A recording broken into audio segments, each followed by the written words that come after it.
In 2022, a report from Healthwatch Liverpool on mental health suggested that more support to tackle the crisis is needed. Mick Coyle is the host of radio programme Mental Health Monday, which hopes to challenge the stigma around mental health. I think when you run a podcast talking about mental health, you realise just how widespread that issue travels, and actually not just about descriptions of what suicide is or what depression is or what PTSD is. There's actually, you find mental health in everything and in everyone's story and in everyone's journey. That's why it's such an interesting topic. From the Healthwatch Liverpool report, 78% of the respondents identified as white British, highlighting the reluctance of people from different backgrounds to talk about their mental health. Organisations across the UK have been set up to tackle these issues and make mental health support more inclusive for everybody. One of them is Traki, a charity raising awareness within the Punjabi communities. People being able to talk openly about mental health, talk openly about their struggles, what's helped them, what's held them back. So for me, when we started our work, there was a lot of discussion happening in the men's mental health space. And I remember speaking to relatives who were men, and they would say, that's not an issue in our communities. And the biggest thing that I realized at that point, there were no men that they could relate to who were having those conversations. And so that's why we started, with one of our very initial projects was focusing on Punjabi men's mental health awareness. In Liverpool, Mary Seacole House is the leading mental health charity for Black, Asian minority, ethnic and refugee communities. The Toxteth-based organisation is where people with diverse social and cultural backgrounds come together in a safe and welcoming environment. In order to address the needs of culturally diverse communities within Merseyside and to encourage people to challenge inappropriate practices and treatments within the mental health system, the people using the support service are able to speak openly about the challenges they face without anyone judging them. बहुत खुश रहनी आ, पढ़ाई करनी आ, लिखाई पढ़ाई अपने सहेलियां ने मिलनी आ, मैं बहुत खुश रहनी आ, पढ़ाई लिखाई मसाज सारा कुछ होंदा है ते मेरी सारियां ते टीचरां गुड ने. Zemmour, angry. You angry? Are you angry? Are you angry? Yes, Zemmour, yes. Why? Why are you angry, Manu?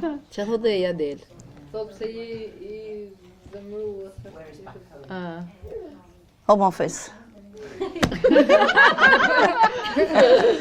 At the moment, I am teaching English and giving support to a lady from Albania. She didn't know a word of English when she came, but she's been coming to us regularly for the past 8 months. And now she can read, she can recognize alphabets. And because she's in the process of seeking asylum and going to Home Office, so she's very stressed. She suffers from terrible headaches and depression, so I've been giving her one-to-one support. I go and see her in her room. I phone every time, find out how she is. So our main objective over here is to get people suffering from mental health, who we get a lot, and try and see how we can get them out of depression. On Tuesdays, Mary Seacole House runs peer support groups for men to help with mental health awareness and introducing them to concepts that might be new to them, such as anxiety. As well as that, they are also taught employability skills and life lessons to help them going forward. One of the things that people tell me about opening up to somebody and telling somebody for the first time is about relatability, about feeling comfortable with that person so that when they share their story, that story is going to be understood and accepted. One of the crucial things, particularly within Black and Asian community groups and the BAME community, is if someone goes into a traditional service that they maybe don't normally interact with or haven't interacted with before, you're going to hold back because naturally you're going to be defensive. But if you're going to see someone who looks like you, who maybe has the same sort of background as you, there may be religious issues there which you can relate to, you're much more likely to think, right, I can use certain language with this person, or I can speak in a certain way with this person, and they're going to completely understand where I'm coming from. And we're all a little bit different. You know, some people will feel comfortable speaking to someone who's a man. Some people will rather feel comfortable speaking to someone who's a woman, someone who looks like them, someone who's completely different. And we're all a little bit different, but it's about the variety and having that variety there so that when those people step through the door, you can feel like that's the person you can share your story with. It helps folks to open up a bit.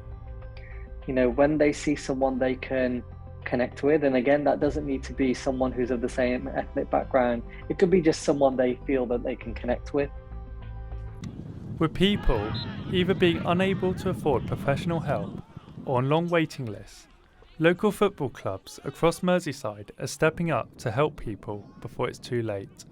One of them is Frank Curley Rangers, which is a team made of people who have suffered with their mental health. The side is hoping to go professional for the upcoming season in August.